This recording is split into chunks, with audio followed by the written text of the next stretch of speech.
So if we look at the question here, they want to have I1 plus I2 equals to I3 plus I4.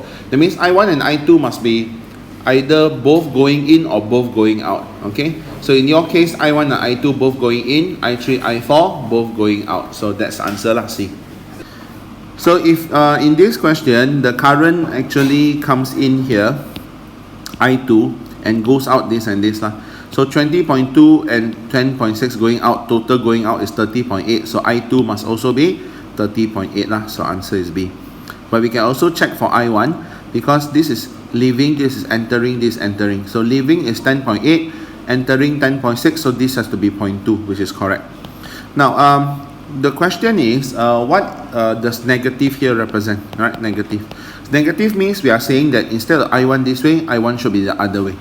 Understand that? If you don't agree lah, but since we agree that current is the correct direction, so it's positive 0.2 lah. Okay. So for this question, current entering is 1, current leaving is 3, so it's not balanced. So this side must be entering by 2. But they don't want current, they want charge. So charge is current times time. So it's 2 times 5 seconds, which is here. Then you get 10 coulombs lah. Okay, very good. That's all for today's video. If you're interested in more genuine sharing by other geniuses, please subscribe to our channel and don't forget to turn on the notification bell, ding dong.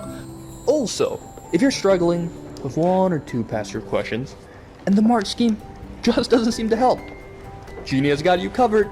Feel free to let us know what question it is by filling in the Google form linked in the description below. GenieUs Hub will get genius teachers to fulfill your request for the solution. Genie, we'll see you next time. Bye-bye.